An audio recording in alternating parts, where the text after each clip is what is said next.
أعوذ بالله من الشيطان الرجيم. بسم الله الرحمن الرحيم. يسبح لله ما في السماوات وما في الأرض الملك القدوس العزيز الحكيم. هو الذي بعث في الأميين رسولا منهم يتلو عليهم آياته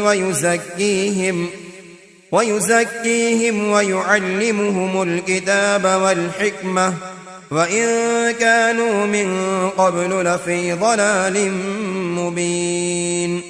وآخرين منهم لما يلحقوا بهم وهو العزيز الحكيم.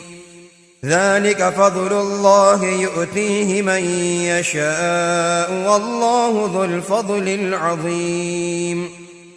مثل الذين يحملوا التوراة ثم لم يحملوها كمثل الحمار يحمل أسفارا بئس مثل القوم الذين كذبوا بآيات الله والله لا يهدي القوم الظالمين. قل يا أيها الذين هادوا إن زعمتم أنكم أولياء لله من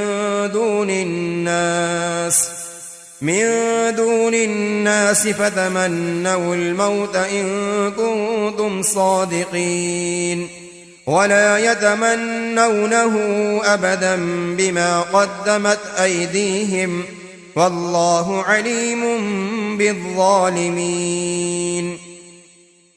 قل إن الموت الذي تفرون منه فإنه ملاقيكم ثم تردون إلى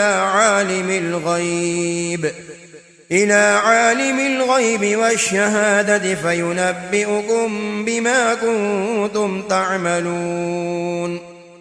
يا أيها الذين آمنوا إذا نودي للصلاة من يوم الجمعة فاسعوا إلى ذكر الله وذروا البيع ذلكم خير لكم إن كنتم تعلمون.